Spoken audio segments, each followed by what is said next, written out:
Kwarto lang na, taas ganyan eh. Idamay mo na yung long span. No? Long span dyan. O, tapos yun yung CR. Okay. Saan si tatay? Wala si tatay? Namalingki sila ni tatay Nida? Kasama? Okay. Sige lang, sige lang. Sige lang, okay lang. So, hindi nagtatrabaho si tatay? Anak na lang. O sige, gawan mo ako ng payroll mamaya. Lahat ng mga resibo dito, inihiwalay mo. Para alam kong gagastusin ko. Sige. Doon sa pader na rin, si Kuya doon nandoon. Siya na yung nagmamanis doon. Pero ikaw pa rin kausap namin. Okay, sige. Nasimulan na yung kabila. Yung deliver ko. Lahat dumating na. Wala pa halo vlog. Yung 3 dump truck, dinaan na namin nandoon na. Patinig naman, salamat naman. Tama naman yung dineliver. Basta pag wala ako, check mo lang ha. Kung ano yung binigay natin sa mga tao, kailangan parehas lagi, no? Mas bibiyayaan tayo pag lumalaban tayo ng pantay at parehas. May makakita o wala, no? Yes, very good. No? Nagpapadulas ako ha. Sige, ayusin mo ha. Yung saktong laban, buhay sila, buhay tayo. Hindi yung buhay sila, patay tayo. Parehas, okay. Kunti lang naman to. No?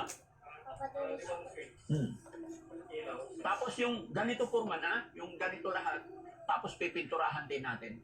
Para maganda yung bahay. Magandang bahay, magandang buhay. Maaliwalas ang bahay, maaliwalas ang buhay. Okay? Sige, sige. Good.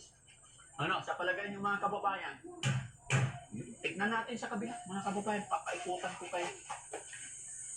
Sayang wala pa si Ate Nida. Wala pa si Ate Nida? Ayan, oh. Haba nito, guys. Haba na. Kumanda na sa tignan. Hindi kagaya dati. Ayan. Ayan. Oh, ganda ng ano. Ganda ng... Kuya! Halika!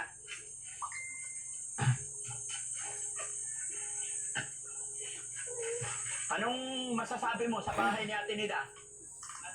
Maganda na kinalabasan. Nung una, ayaw niya. Kasi hindi niya maintindihan. Ngayon, anong masasabi nung nakita niya ganyan na? Masaya na siya. Very good. Salamat sa Panginoon. Kaya nga hindi ko siya pinapatulan, hindi ko ano kasi hindi pa niya alam talaga eh. Pero pag nakita niya, lalo na pag napinturahan na to, tapos pag nakapitan na ng bintana, wag lang sana niyang basagin.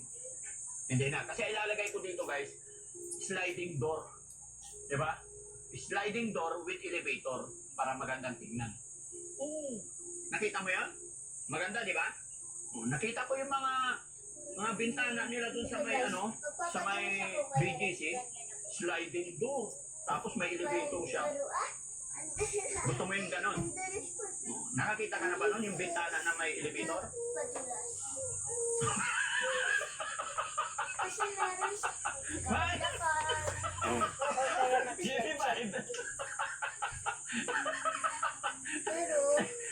Dito nyo lang yung makikita mga kababayan.